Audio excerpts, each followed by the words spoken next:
ایک سیکنڈ میں 1,15,000 روپیہ کماتا تھا، لیکن ان پیسوں کو کہاں رکھتا تھا؟ امریکہ کے بینک میں رکھتا تھا۔ امریکیوں نے کیا کیا؟ ان پیسوں کا ہتھیار بنایا اور ہتھیار بنا کر کے مسلمانوں ہی سے بیچ دیا۔ بلی کو بندر نے بے وقوف بنا دیا۔ دوسری بات سنیے دھیان سے، برونائی کا سلطان ہے، ایک مکان بنا رہا ہے، پوری دنیا میں سب سے بڑا مکان ہے وہ، اس میں کمرے کتنے ہیں؟ 1787 کمرے ہیں، 564 فانوس ہیں، 257 بیت الخلا ہیں، غسل کرنے کے لیے 5 بڑے بڑے تالاب ہیں، 44 سیڑھیاں ہیں۔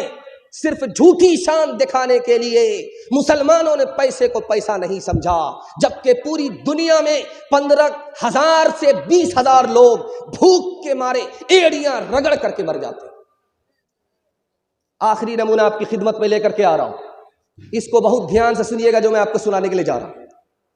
آپ جب چلتے ہیں تو دوسرے کی گاڑی دیکھ کر کے آپ کو مایوسی ہوتی ہے، دوسرے کا مکان دیکھ کر کے آپ کو مایوسی ہوتی ہے۔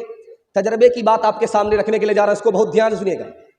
دوسرے کے مکان کو مت دیکھیے، دوسرے کی گاڑی کو مت دیکھیے، آپ مایوسی سے نکل جائیے گا۔ آسان راستہ ہے، حدیث کے حوالے سے سنا رہا ہوں۔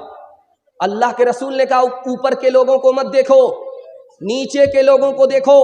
اگر 4 چکے والے ہو تو موٹر سائیکل والے کو دیکھو، موٹر سائیکل والے ہو تو سائیکل والے کو دیکھو، سائیکل والے ہو تو پیدل والے کو دیکھو، پیدل والے ہو تو اس کو دیکھو جس کو پیر تک نہیں ہے۔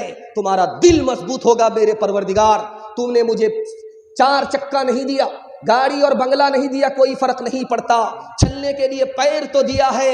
تیرے کتنے ایسے بندے ہیں جو پیر تک سے محروم ہیں۔ ہماری پریشانی کہاں ہے؟ تجربہ بتا رہا ہوں۔ ہمارے گھر میں پریشانی کیسے ہوتی ہے؟ ہم آمدنی کو دیکھتے ہیں، ہم اپنے انکم کو دیکھتے ہیں، انکم اتنا ہونا چاہیے، انکم اتنا ہونا چاہیے۔ ارے اللہ کے بندے، انکم کی گارنٹی نہیں ہے کہ اتنا ہی ہوگا، انکم کی کوئی گارنٹی نہیں، ہاں خرچے کی گارنٹی ہے۔ اگر آپ کے پاس تھوڑا پیسہ ہے تھوڑا خرچ کیجیے، اگر آپ کے پاس زیادہ پیسہ ہے زیادہ خرچ کیجیے۔ ٹوٹے پھوٹے گھر میں آپ کو وہ سکون ملے گا جو بنگلے میں مالداروں کو نصیب نہیں ہوا کرتا۔ دنیا میں کوئی کتنا ہی بڑا مکان بنا لے، ہر مکان کے اندر 2 عیب ہیں۔ پہلا عیب یہ ہے، مکان جتنا پرانا ہوگا اتنا بدصورت ہوگا، کمزور ہوگا۔ آپ دیکھ لیجئے لال قلعہ کو جا کر کے، تاج محل کو جا کر کے دیکھیے، جتنا پرانا ہو رہا اتنا بدصورت ہو رہا، اتنا کمزور ہو رہا ہے۔ مکان میں سب سے بڑا عیب کہ جتنا پرانا ہوگا اتنا بدصورت ہوگا، جتنا پرانا ہوگا اتنا کمزور ہوگا۔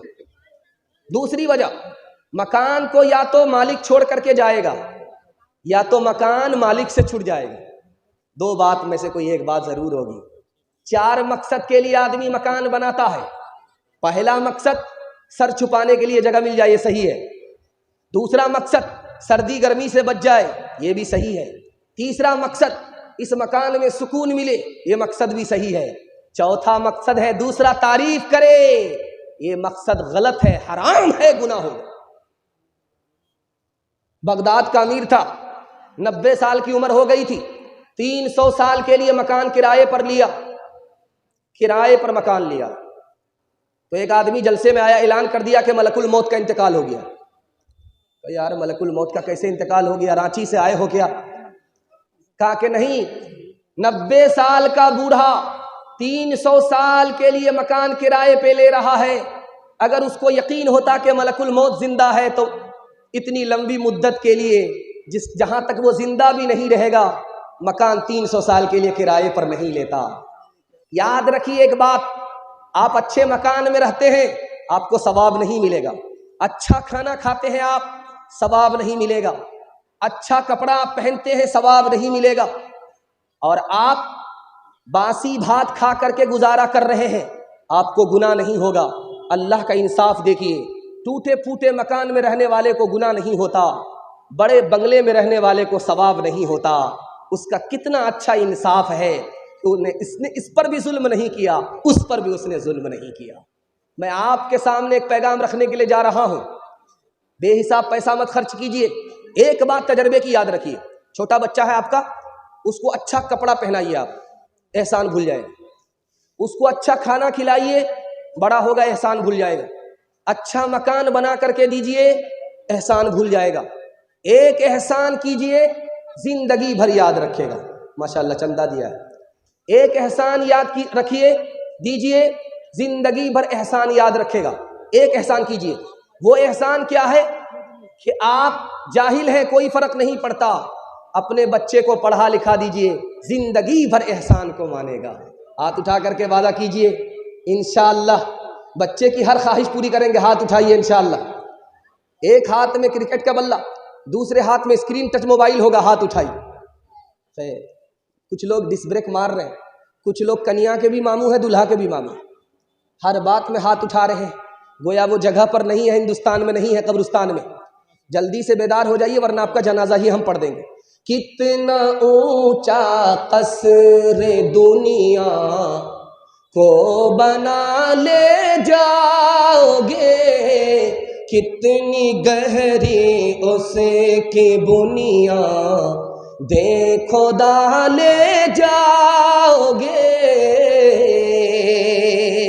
کتنا عرض و طول میں اس کو بڑھا لے جاؤ گے، کھینچ کر اس کا کہاں تک سلسلہ لے جاؤ گے، اس کو کیا چلتی دفعہ سر پہ اٹھا لے جاؤ گے، اس کو کیا چلتی دفعہ سر پہ اٹھا لے جاؤ گے، آئے تھے کیا لائے تھے، جاؤ گے کیا لے جاؤ گے، آئے تھے کیا لائے تھے، جاؤ گے کیا لے جاؤ گے. 2 پیغام ختم ہو گیا. محبت سے آپ سن رہے ہیں، مجھے بھی پتہ نہیں چلا. اللہ اس محبت کو سلامت رکھے. آپ کے سننے کو، ہمارے سننے کو اللہ بے حد قبول